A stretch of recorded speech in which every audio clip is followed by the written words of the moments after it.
My hands were trembling uncontrollably, my heart hammering like a war drum. This can't be happening. You can't do this. I roared into the phone, my voice raw with rage. Karen, the textbook Karen, let out a smug, high-pitched laugh over the line. Mister, you already clicked agree. A subscription is a subscription. No refunds. The smell of cold coffee on the table hit my nose and made my stomach turn. My fingers tightened around the stack of printed bank statements, sweat beading on my forehead even though the air conditioner was blasting. In just 2 months, $1,200 had vanished from my account. My family was already stretched thin paying the mortgage, and my son was about to start college. All because of StreamYard's shady, free trial. I let out a heavy sigh, fighting to stay calm. I never agreed to renew. Where's the confirmation email? Where's the clear invoice? But she cut me off. Her voice shrill. Don't make this difficult for me. The system shows you consented. If you want to sue, go right ahead. She hung up. I collapsed into my chair, head spinning. How was this even possible? I clearly remembered only clicking the free trial because the ad said, cancel anytime. Yet the charges had started automatically, with no obvious way to cancel. Can you believe it? A big company pulling off such blatant scams? I wasn't about to sit still. For 3 straight days I tore everything apart, bank records, old emails, screenshots of the sign-up page, even the recording of that first call. Every sheet of paper felt like a blade. I printed them all, highlighted them in red, and laid them out in neat columns. The fresh smell of paper and ink filled the room, the printer humming like it was cheering me on for the battle ahead. I called back. Karen picked up again. You again? I already told you everything, she snorted, voice dripping with contempt. I took a deep breath and forced myself to stay composed. This time I have proof. Listen. I read every line out loud, the registration date, the IP address that didn't match any renewal consent, the tiny, buried fine print terms. This wasn't a free trial. This was a scam. She burst out laughing, a harsh cackle like a crow. You think those pieces of paper mean anything? Our company has lawyers. You're just an ordinary customer. But I caught it, a slight tremble in her voice. Just a flicker, but enough to tell me I had struck a nerve. I didn't stop there. I sent the entire file to higher management, complete with screen recordings and call recordings. 2 days later, an email arrived from the regional director.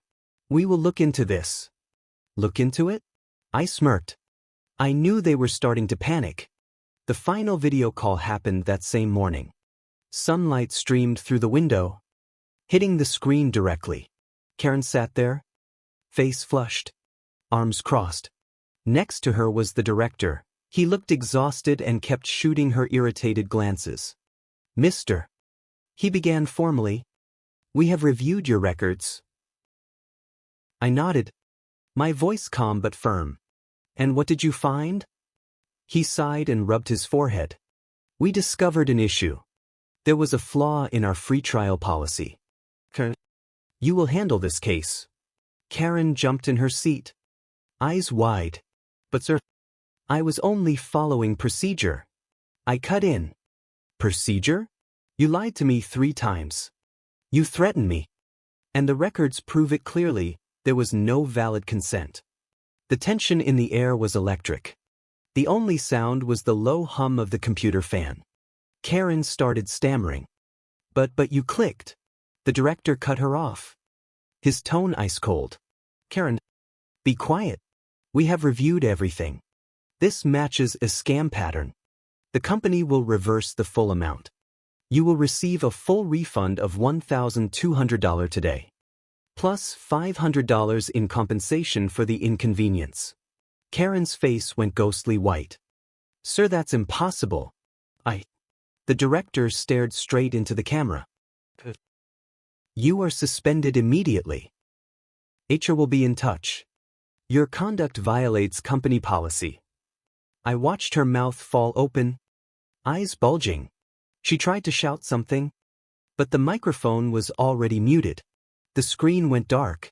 All that remained was the sound of my own breathing slowing down and my heartbeat returning to normal. The money hit my account just 2 hours later. Bank notifications kept pinging nonstop. I sat there, staring out the window at the bright golden sunlight. The aroma of freshly brewed coffee rose from my cup. This time I had made a new pot. Piping hot. I let out a long, relieved sigh, a smile spreading across my face. You know what?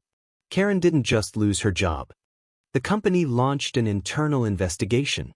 It turned out she had pulled this exact stunt on hundreds of other customers. Local news picked up the story. The once arrogant Karen who thought she was untouchable now faced lawsuits from multiple sides. Her life came crashing down, all because of one thick folder of records. And me? I got my money back. I got my peace of mind. More importantly, I got my faith restored. Never let the Karens of the world walk all over you. Keep your records. Speak up. The truth always wins. Justice may not come quickly, but it will come, as long as you have the courage to hold on to your evidence and never let go. I stood up and stretched. Warm sunlight bathed my face. Today, I was the winner. And you can be too.